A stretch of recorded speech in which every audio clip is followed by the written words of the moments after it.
Hello and welcome to Studio A. I'm Reed Graff. Joining me today in the studio is Erica Sanders, Brendan Snow, Jacarius Stanley, and Katie Carver.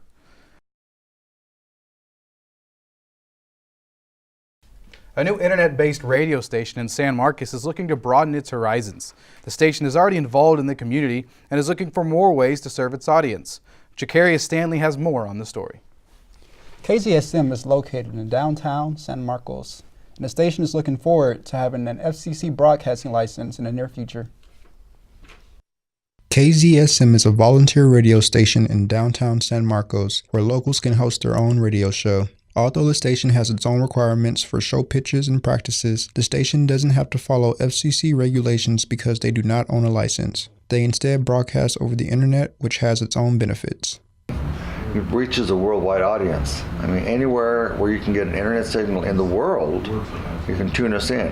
Even though the station can reach a wide audience over the internet, some may still prefer traditional FCC licensed radio. However, traditional stations like KTSW 89.9 still face challenges associated with the FCC regulations. Airwaves very closely, because we broadcast on the FM airwaves. Everything we say, do, put out on air is watched by the FCC. There are several types of licenses that a station can have, and KZSM hopes to have one of them soon. I would like to have what's called an NPE license, which is still a full broadcast, not a low power, but the NPE stands for Nonprofit Educational. Once the station gets an NPE license, corporate sponsorship would be limited. This means that the radio station would be free to broadcast without influence from outside businesses and parties. Until then, KZSM will continue to broadcast in San Marcos, for San Marcos, 24 hours a day, 7 days a week. For Studio A, I'm Jacarius Stanley.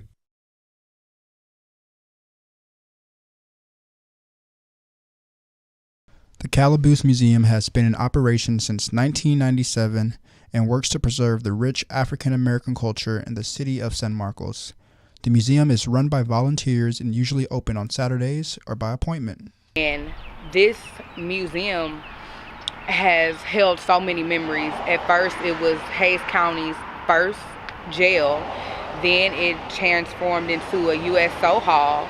And then after that, it became a community center. And now it's the Calaboose that we all know and love. Everyone has something different that stands out for them about the museum.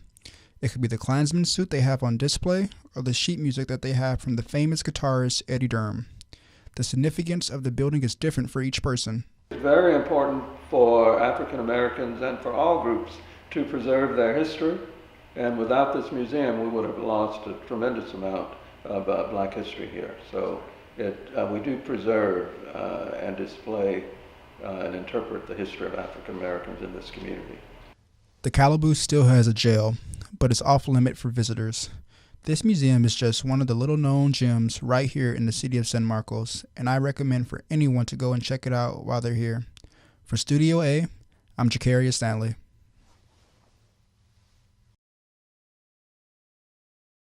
South by Southwest is a convention that began in 1967 that is composed of film, interactive media, and music festivals. This year, the Mass Communication Department composed a street team of Texas State University students who helped capture content during the event. The problem was that South by Southwest is so busy during the actual conference that they often find out about things that are happening at their own conference weeks after the fact. And so the solution we came up with was this kind of street team of students from Texas State and the School of Journalism and Mass Communication who are the eyes and ears of South by Southwest. Texas State University has a program that allows only graduate students to attend South by Southwest, which is called the South by Texas State Team. The success of the graduate program led to the creation of the South by Southwest Street Team, which allows undergraduate students to learn new things and experience South by Southwest in a unique way. There's just so much going on. There's so many different kinds of people and things that you wouldn't have even thought of in terms of like technology and entertainment, and it's all in one place. So everyone's getting exposed to new and different things, and that's really exciting. This is the third year the street team has been in operation, and it continues to grow each year. The South by Southwest representatives are pleased with the students' work, and the students are thankful for the opportunity. South by has been a lot of fun, and I think the biggest thing I've got out of it is just learning about different people, meeting new people, and that's been really cool. This was my second year attending South by Southwest, and I plan to do it all again next year. For Studio A, I'm Shakarius Stanley.